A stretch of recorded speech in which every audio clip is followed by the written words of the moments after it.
ભાઈ અરે હા આદિભાઈ, આમ વચ્ચે કેમ આવો છો? શું થયું છે? હમણાં બ્રેક નો માર્યો તો વાગી જાત તમને. ગાડી નો ચલાવતા. હા જુઓ, મારી વાત સાંભળો. હા, મારી હાલત બહુ ખરાબ છે. અરે શું થયું? દવાખાને જવું છે? ચલો બેસી જાઓ. બીમાર છો? હા, દવાખાને તો જવું છે, પણ તમારી ગાડીની જરૂર છે. અરે પણ મારી ગાડી કેમ? હા હા, તમારી ગાડી એટલા માટે કે મારી પત્નીને અચાનક આંચકા આવવા લાગ્યા છે. હે? હા, મગજના ઝટકા.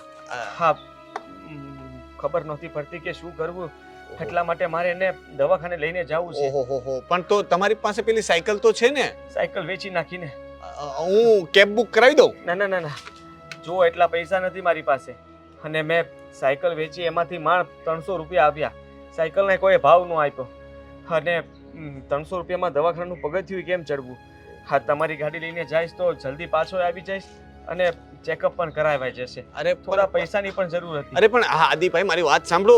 મારે ઓફિસ પહોંચવાનું લેટ થાય છે. મારું ત્યાં કામ અટકેલું પડ્યું છે અને પાર્ટી આવવાની છે. મારે એક મીટિંગ છે. તમારી પાસે તો આટલા મોટા કોન્ટેક્ટ છે. તમે ગમે એને એક ફોન કરશો તો ગમે તે તમને ઓફિસે લઈ જશે. અરે મીટિંગ એ આમથી આમ થઈ જશે. એક જીવનો સવાલ છે. અરે મારી પત્નીને કંઈક થઈ જશે, મરી જશે તો શું કરીશું? અરે પણ રિક્ષા કરી લો. બધો આરોપ તમારા ઉપર લાગશે. ના, જરાક તો વિચાર કરો. અરે કેવી એક દુખિયાળો માણસ તમારી પાસે મદદ માંગે છે ને તમે મદદ નથી કરી રહ્યા. આવા સમયે તો મદદ કરવી જોઈએ. અરે આદિભાઈ, હવે તમે યાર અરે આમ તેમ કરશો તો મોડું થઈ જશે, સમય વીતી જશે, વખત વયો જાહે, વેળા વહી જાહે. તમે જુઓ, મારી પત્ની તરફડિયા મારતી હશે, કેમ બચાવવું એને એ વિચારું છું. મારું મગજ કામ કરતું બંધ થઈ જાય. લઈ જાઓ, ગાડી આપી દીધી. હાલો લઈ જાઓ. તમે જલ્દી જાઓ, જલ્દી નીકળો જાઓ. ને પછી કઈ કામ હોય ને તો ફોન ન કરતા, કારણ કે હું મીટિંગમાં આવીશ. પૈસા પેટ્રોલ છે એમાં, તમે જાઓ ને. પેટ્રોલ માટે નથી જોતા. આ હોસ્પિટલનો પગથિયો ચડીએ ત્યાં 500 ની નોટ બતાવવી પડે. અરે અંદર જઈએ એટલે બીજી 500 ની બતાવવી પડે ને બહાર આવીએ એટલે પાછી 500 ની બતાવવી પડે. મેડિકલે જઈએ એટલે 1000 ની બતાવવી પડે ને પાછા ઘરે આવવા માટે એ તો પછી હું જોઈ લઈશ. એટલે તમારી પાસે કઈ જ નથી? જુઓ, આ સાયકલ વેચીને મેં 300 રૂપિયાની દવા લાવ્યો હતો. એ દવા પૂરી થઈ ગઈ અને હવે વિચારું છું કે આ ભાડાનું મકાન છે એ વેચી મારું, પણ મારા નામે નથી. નકર તો એ વેચી નાખે તેના માટે તો. અરે પણ તમે બહુ ઉપાધિ કરી. 1 મિનિટ જોવા દો. તમે આજે છે ને પહેલી વખત કોઈ મને ભારે પડ્યું છે.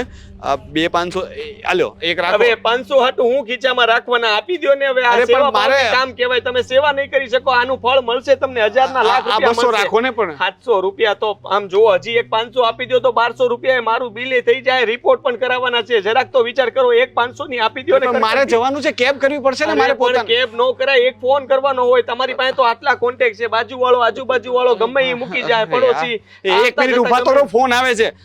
અરે હા આવું છું. હવે ઇમરજન્સી છે. 1 મિનિટ યાર. હવે અરે ત્યાં કોઈ મરતું તો નથી ને? હા આવું છું. હા, અહીંયા મરી જાહે. જલ્દી લ્યો, 500 ની નોટ નાખો જલ્દી. આમાં ઘટે છે, વજન નથી થતો. 500 હવે અરે પણ વિચાર નો કરવાના હોય. આટલા બધા વિચાર કરશો તો કેમનું ભેગું થશે? અરે ભગવાન પ્રભુ. હું હવે કેબ લઈને જઈશ તો મારે ફોન કરવો પડશે. અરે 1 મિનિટ વાત તો મને તો લેતા જાવ થોડે સુધી. અરે યાર, આ ગજબનું છે. કાંઈ વાંધો નહીં. ક્યારેક ભૂલથી કોકની મદદ થઈ જાય તો કઈ વાંધો નહીં. હવે મારે ભાગવું પડશે.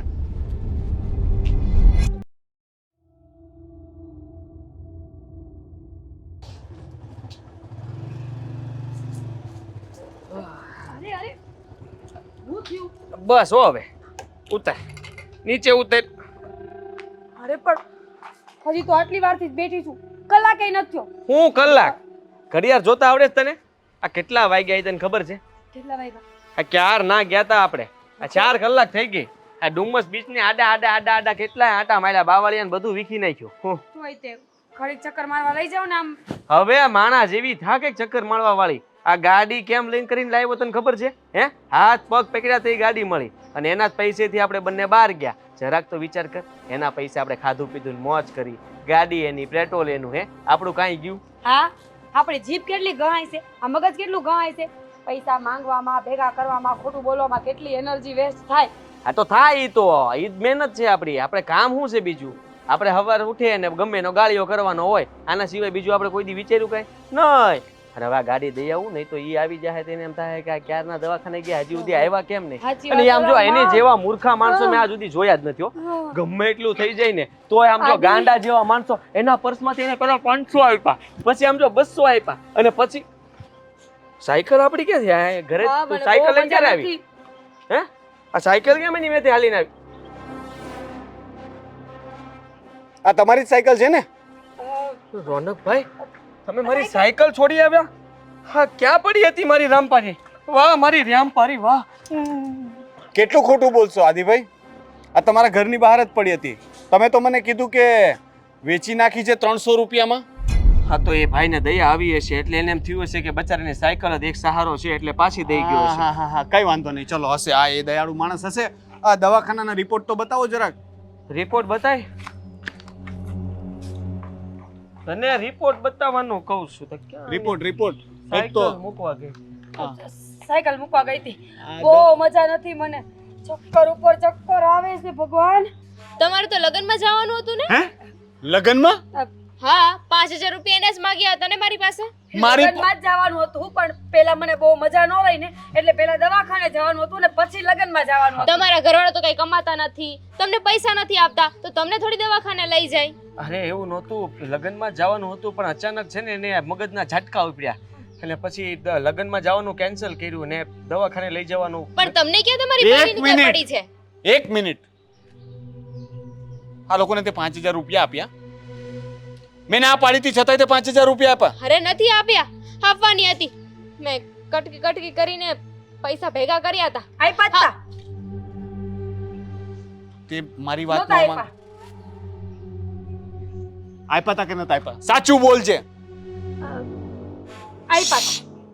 આપ્યા તા? આપ્યા હતા. મારી પાસેથી આ માણસ દવાખાનાના બહાનેથી બાઇક અને 1200 રૂપિયા લઈ ગયો. મારી કેટલી ઇમ્પોર્ટન્ટ મીટિંગ હતી ખબર છે? મારા ક્લાયન્ટ વેઇટ કરીને જતા રહ્યા હતા કારણ કે બહારથી ઓટો કે કેબ નથી મળતી અને તમે આવું ખોટું નાટક કરીને મારી બાઇક લઈ ગયા, 1200 રૂપિયા લઈ ગયા. પૈસાનો સવાલ નથી પણ તમે જે અમારી સાથે કર્યું એ ખોટું છે. અમે ત્યાં જ ઊભા હતા ને તમારી બધી વાતો સાંભળતા હતા. ક્યાં ક્યાં ફરી આવ્યા? ડુમસ? શું ખાધું? શું 1200 રૂપિયામાં જલસો કર્યો? બાઇક પણ મળી ગઈ, પેટ્રોલ પણ હતું જ. હે ચલો શરમ ફરી. આવી જોઈએ. તમે એક સ્ત્રી છો ને, તમારું દુઃખ જાણીને હું તમને મદદ કરવા લાગી. મને થયું કે કઈ વાંધો નહીં, બિચારા દુઃખી છે ને, મદદની જરૂર છે તો મદદ કરીએ. આ તમારા કારણે છે ને આજકાલ બાજુમાં કોણ રહે છે કોણ નહીં ને કોઈ એ પણ નથી જોતું. કેમ ખબર છે? કારણ કે તમારા જેવા ઉપર અમે ભરોસો કરીએ છીએ, તમારી મદદ કરીએ છીએ. એમ થાય કે પાડોશમાં રહી છે ને, શું થઈ જવાનું છે? આપણા પૈસા લઈને તો જતા નહીં રહી. તમારા જેવા લોકોને લીધે લોકો છે ને એકબીજા પર ભરોસો કરતા બંધ થઈ ગયા. વિશ્વાસઘાત કર્યો છે તમે અમારો.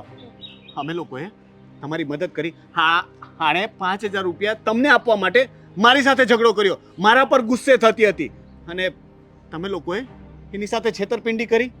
જો તમારા પૈસા હું પાછા આપી દઈશ પૈસા પાછા આપી દેશો પણ અમારી લાગણીઓનું શું? હા, એમને એમ થોડી કહેવાય છે. આ તમારી પત્ની જ કહેતી હતી કે સુકાની પાછળ લીલું બળે. હા, એના જેવી જ વાત થઈ ગઈ ને.